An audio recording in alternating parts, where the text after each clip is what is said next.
꼭지요. 구독, 좋아요, 알림 설정까지 모두 부탁드려요. 안녕하세요. 치킨스탁TV입니다. 우리가 치아가 아프면 불편한 점이 많습니다. 오늘은 치아와 관련된 제품 이야기를 하겠습니다. 어른이 돼서 치아가 빠지면 다시 나지 않으니까 어르신들은 이가 빠지게 되면 그 부분에 자연 치아를 대체하는 임플란트를 하시죠. 이런 임플란트의 구조는 나사 픽스처를 잇몸에 박고 그 위에다가 보철물을 얹어가지고 이빨 대신 쓰는 거죠. 그림으로만 봐도 이 시술을 하는 게 되게 아파 보이는데 이빨이 없는 불편함보다는 나으니까 많이 쓰십니다. 글로벌하게 임플란트 시장에서 가장 큰 지역은 서구권이에요. 유럽이 전체의 35%, 미국이 30% 정도 두 지역이 합해서 과반 이상인데요. 다만 앞으로는 아시아 태평양 지역 위주로 커질 걸로 보고 있습니다. 주요 국가는 중국이겠죠. 국내의 경우 임플란트는 2014년도부터 건강보험이 적용이 됐습니다. 당시에는 만 75세 이상 본인 부담률 50%였는데요. 해마다 계속 조건은 완화가 되었습니다. 현재는 만 65세 이상이면 본인 부담금 30%로 2개까지 건강보험을 적용받을 수가 있죠. 일반적으로 치과 치료를 기피하는 이유가 경제적 이유가 대부분이고 해마다 치과 치료 비용은 증가를 하고 있잖아요.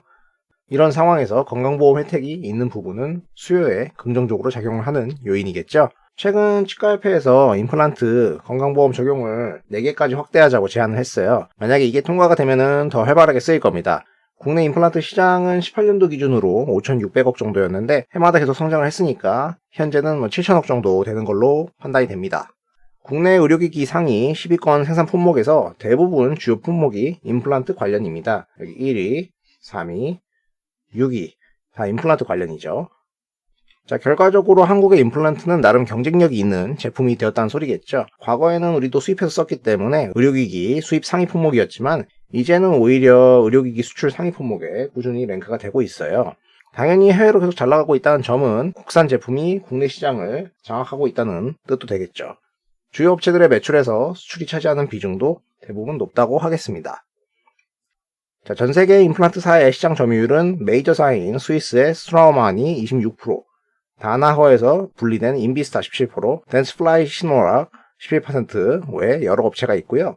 국내 업체로는 오스템 임플란트와 덴티움이 눈에 띄고요. 국내 시장 같은 경우에는 오스템이 절반 1강이고 그리고 덴티움, 네오, 디오 및 중견 업체들로 나뉘어 있습니다. 자, 이 중에서 현재 국내 증시에 상장되어 있는 회사는 오스템 임플란트, 덴티움, 디오, 마지막으로 최근 스펙 상장으로 입성한 덴티스가 있습니다. 상장된 회사들 주가를 보면은 오스템과 디오는 오랜 기간 같은 움직임을 보였고요. 덴티움이 상장이 조금 늦게 된 다음에 따로 좀 이렇게 두각받는 모습이 있었는데 어느 순간부터는 다 같이 방향성을 같이 해가지고 움직이고 있어요.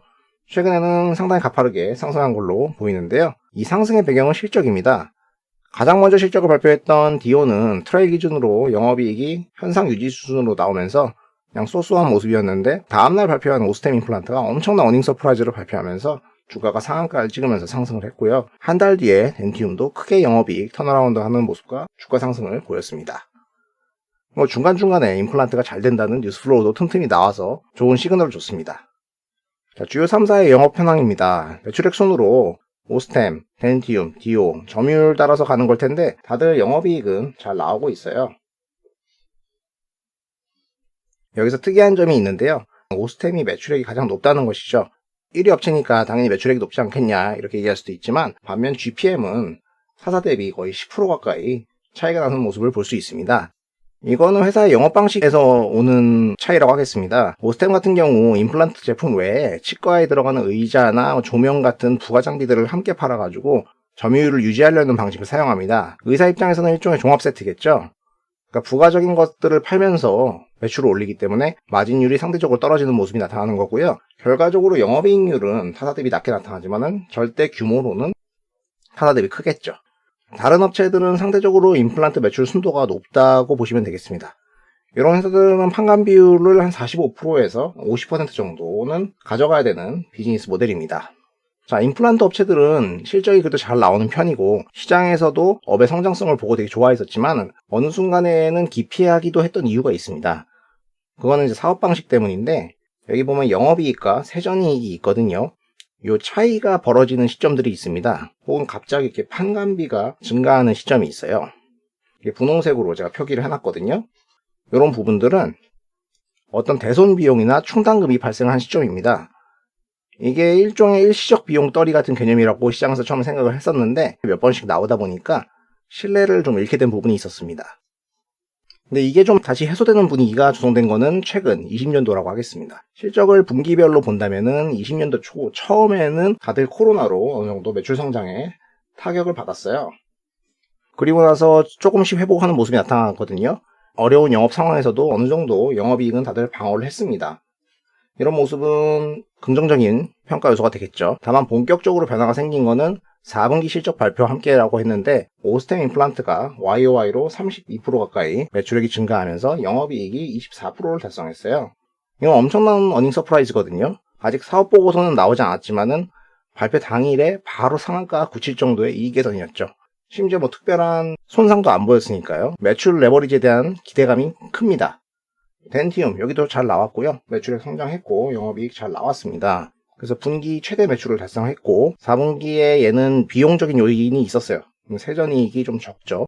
디오 여기는 4분기가 조금 아쉽게 마무리를 했죠. 이익은 방어를 했지만은 매출의 성장률이 회복하지는 못하고 외환 이슈가 조금 있었습니다. 근데 이번에 특이한 점은 손상이나 충당 요인이 있었어도 주가가 견조하다는 겁니다.